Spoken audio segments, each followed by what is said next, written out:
Bueno, yo era radista. Anduve 5 años de combatiente en el ejército de guerrilleros. De allá a los 5 años fui radista de rastreo. Bueno, como radista,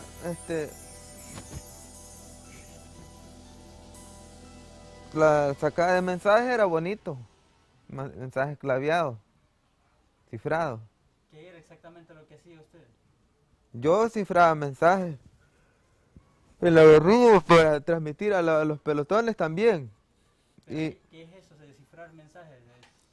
Pues por clave, codificación. Por ejemplo, a la A se le pone 2, a la E se le pone el 2, 3, algo así. Yo hoy estoy aquí donde mi tía Juana, pero no me quieren ayudar. Yo les dije que ya es consulta y no me la quieren dar.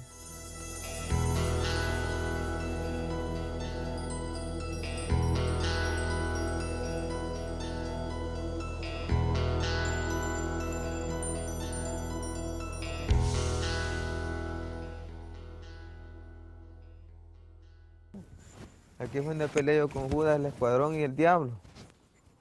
Los vencí a los dos. Sí. ¿Usted peleó aquí? Sí, no, con la mente, con el espíritu. Espiritualmente. Le gané a Judas. Yo soy el bien. Lo que pasa es que me hacen el mal a veces.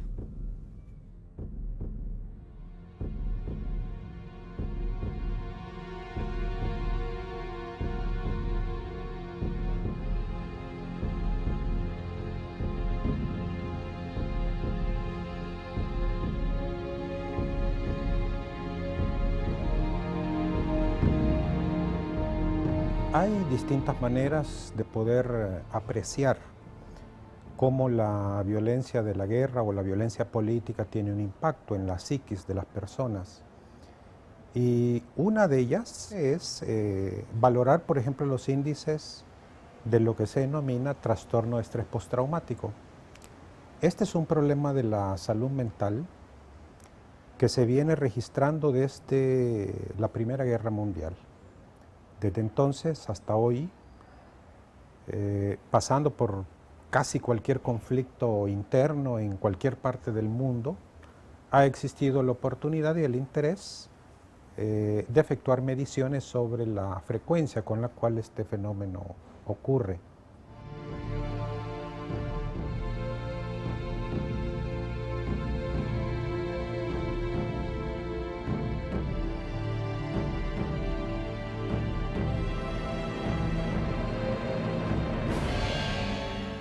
Esta es una problemática que la Organización Mundial de la Salud, que posee estadísticas globales,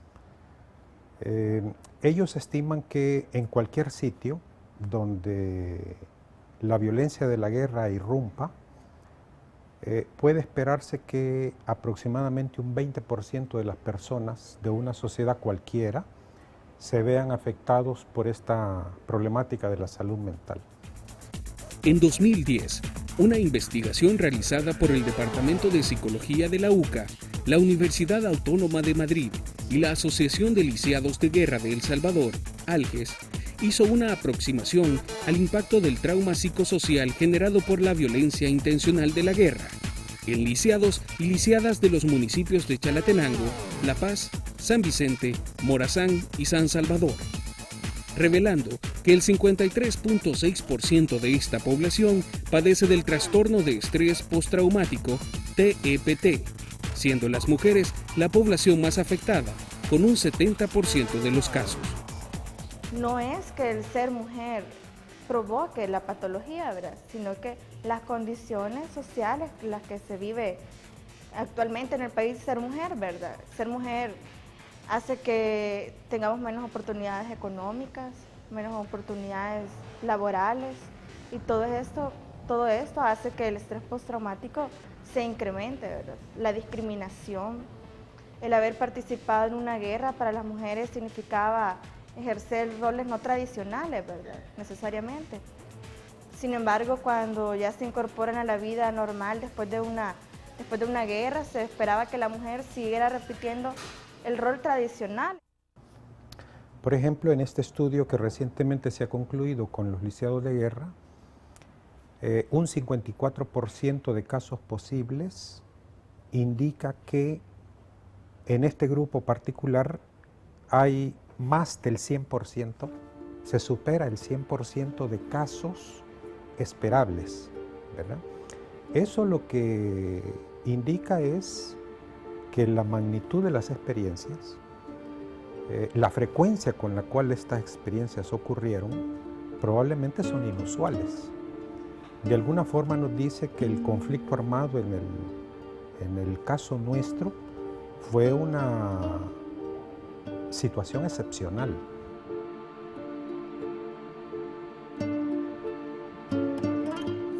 Desde me incorporé en el 80 hasta el 84 que me hirieron. Fue en un ataque militar que hicimos en el Departamento de la Libertad, a un puesto de Guardia Nacional. O sea que desde el momento que me hirieron, yo perdí la vista. Yo solo me acuerdo que grité, y luego no me acuerdo.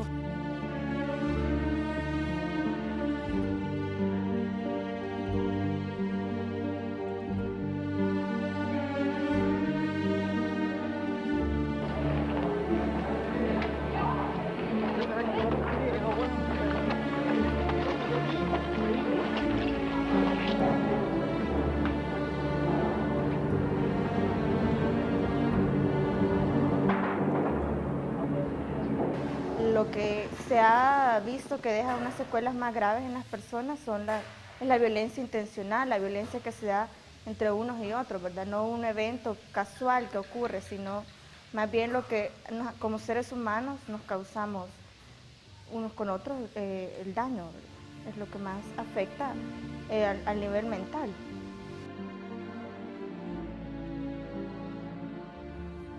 Realmente lo que debemos de observar es que esas experiencias no son hechos fortuitos, ¿verdad?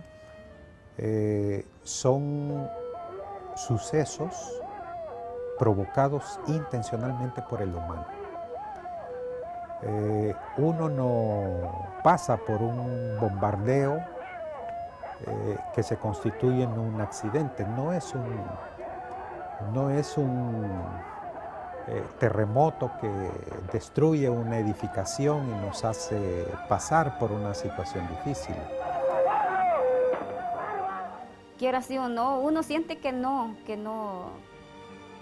le afecta, ¿va? Pero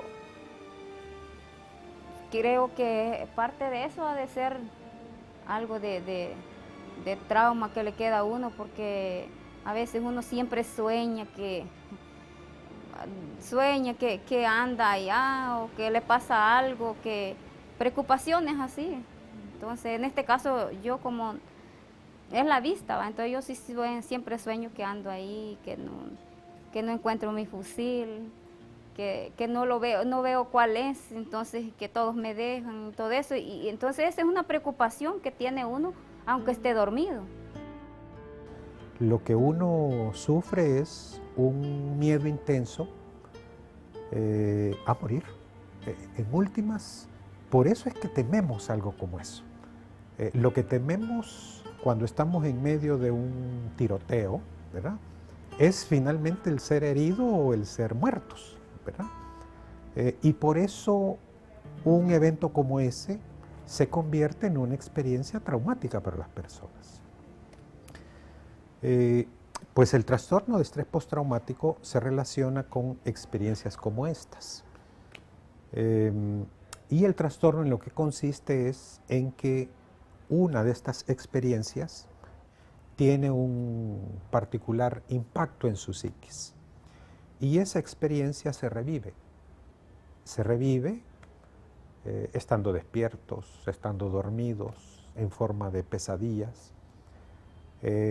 Irrumpe y nos hace sentir como que eso está volviendo a suceder.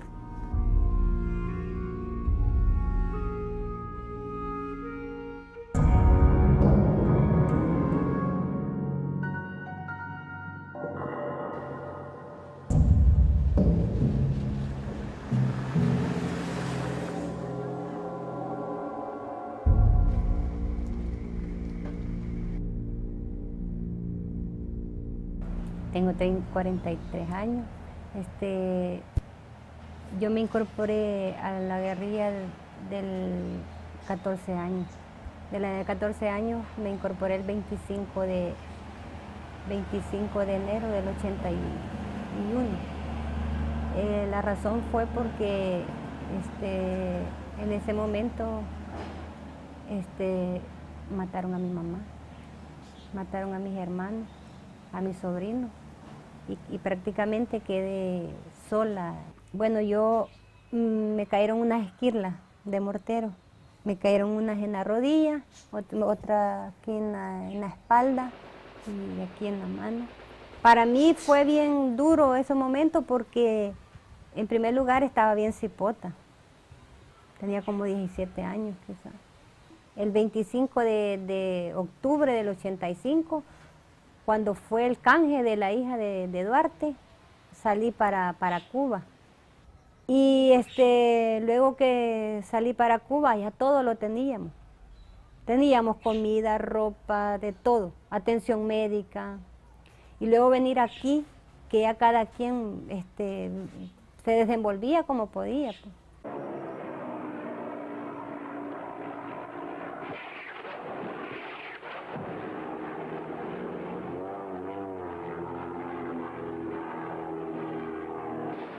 El desarraigo, la migración forzada, ¿verdad? Puede en muchos casos ser una experiencia realmente difícil de sobrellevar, ¿verdad? Pero existen también las experiencias en las cuales no sufrimos un daño directo nosotros, pero sí nos exponemos a presenciar algo. En términos generales, eso que presenciamos y que se convierte en una experiencia realmente difícil es el presenciar la muerte y la destrucción. Ver, y como ocurrió en el medio de la guerra, ver morir a seres queridos, por ejemplo, de formas realmente difíciles de comprender. ¿Y cómo vamos a cooperar? Les dije yo. Yo les dije, voy a traer mis niños, mátenme con mis niños, les dije yo. Pero ya allí no quisieron, mire, yo me había decidido que me mataran, en vez de que me dejen. Ay, el hombre, pues, de que como lo han dejado, pues, me da lástima. Presenciar algo como eso es sin duda algo difícil. Presenciar la muerte simultánea de 500, 600 personas en una masacre, seguramente es una experiencia que tiene un impacto psicológico que va a perdurar por el resto de la vida de las personas.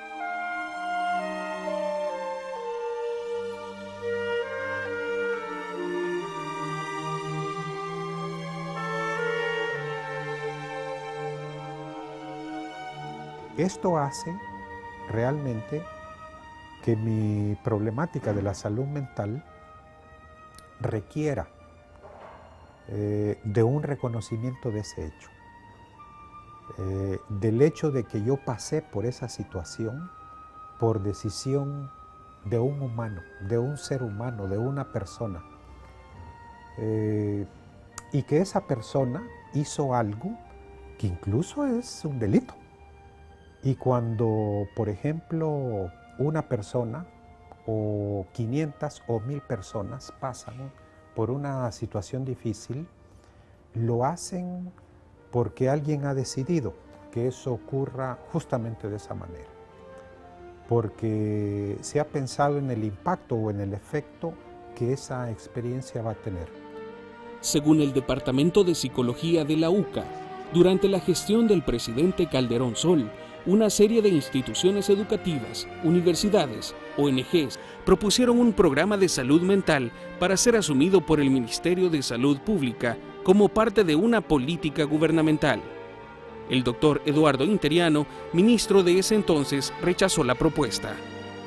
Porque una vez hecho el programa y presentado como alternativa de intervención en una problemática como esta, pues simplemente se nos dijo que ese era un intento de continuar recordando las penas, las dificultades, las tragedias de las personas, y que éramos ciegos porque nos negábamos a ver el futuro, el progreso, el bienestar que nos esperaba, ¿verdad?, una vez la guerra había concluido. A nivel social, que se debe reivindicar los derechos de estas personas para que se vea reflejado en su salud mental, porque es ahí en la sociedad donde están las causas del trauma, ¿verdad? El estrés postraumático es superable, ¿verdad?, pero hay que atacar no los síntomas, porque tradicionalmente es lo que se hace, ¿verdad?, dar una pastilla para el dolor de cabeza, una pastilla para que pueda dormir, pero hay que atacar más las causas de por qué estas personas están aún experimentando estos síntomas, ¿verdad? Las causas de discriminación, por ejemplo, sería algo importante, el ser reconocidos como una población que luchó por el país, ¿verdad?, algo que también podría beneficiar para superar esto, dar más oportunidades de insertarse en la vida laboral, que también es algo que ayudaría a superar la problemática de estrés postraumático. Se rehace la vida, sí, pero con pérdidas muy grandes, de identidad, del sentido, del valor de lo que cada uno aportó a la construcción de esta nueva sociedad. Lorena rehizo su vida con otro excombatiente, que por la frustración de su discapacidad se deprimía cotidianamente. Tenía problemas o sea, era amputado del brazo y ciego de un ojo. Ajá, entonces yo le comentaba a ella que a veces las personas así por ejemplo aquí en la comunidad no saben las mayores cosas de uno, ¿va? Le estoy contando a ella que cuando él se quitó la vida, porque él solo se quitó la vida. El esposo de Lorena decidió quitarse la vida en 1997. Tenía 32 años y 2 hijos que había procreado con su compañera de vida. En este caso ya nosotros tenemos conocimiento, ya que tenemos trabajo a nivel nacional en los 14 departamentos. Hay una gran cantidad de compañeros últimamente que ya no pueden dormir. Hay compañeros también que sienten que los andan persiguiendo. Hay compañeros también que a verse ya en esa situación han caído más en el alcoholismo. Hay compañeros también que a raíz de esto se ha desintegrado su familia, ¿verdad?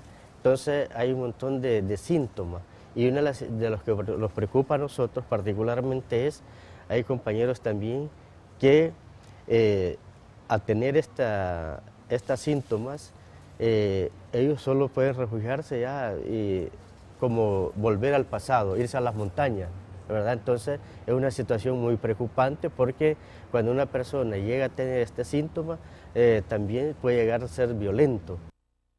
Pero la verdad es que no hubo un interés sobre esto, no lo hay ahora, ¿verdad? Y entonces parece ser que estas problemáticas pues van a continuar a través del tiempo.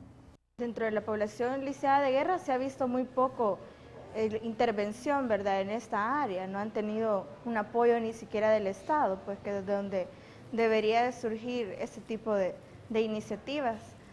De hecho, en el Fondo de Lisiados, que es la instancia gubernamental que vela por los derechos de los lisiados, se ve más que todo la parte de su lesión física y no se ha tomado en cuenta la parte de salud mental. Sin embargo, se hace necesario, pues, porque se ve que no es una problemática que el paso del tiempo la va a erradicar, sino más bien eso la hace que aumente. Entonces sí es un área de intervención importante con la población lisiada de guerra. Realmente lo que hay que hacer es bastante difícil. Con el individuo afectado hay que ayudarlo a integrar esta experiencia, es decir,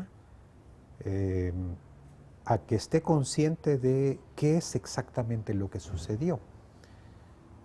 Armar esta experiencia internamente es algo que va a resultarle muy difícil, muy doloroso, por cierto. Pero en la medida en que este trabajo pueda hacerlo con la decisión de querer hacerlo, y más fácil todavía si se une con otros, con los que comparte este mismo tipo de experiencias, mejor porque podrán ayudarse de forma mutua, ¿verdad?, en este propósito.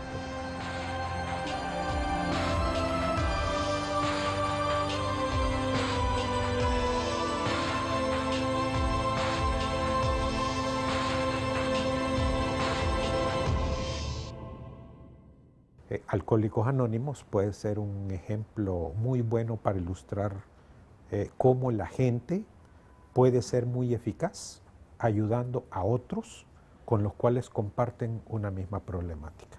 Sin embargo, el Estado, el gobierno es quien tiene, por ejemplo, un sistema de salud, ¿verdad?, con establecimientos en todos los municipios, de tal forma que tiene cobertura nacional realmente.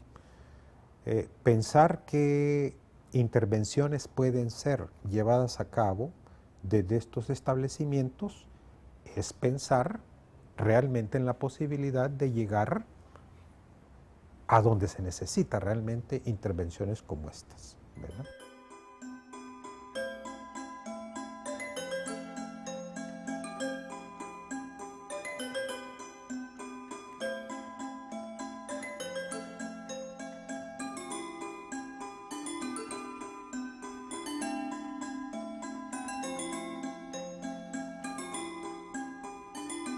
Para ser sincero, eso no se olvida. No se olvida porque prácticamente cuando uno ha perdido seres queridos, que no se borran tan fácil, ¿va? Uno trata la manera de tal vez no de olvidar, sino de disimular lo que ha pasado, pero en el fondo uno siente esa falta, ese cariño de una madre. No hubo así que pues sí que lo dieran rehabilitación, por lo menos en moral, va. No, que allí cada quien hicimos la vida hemos hecho la vida como hemos podido.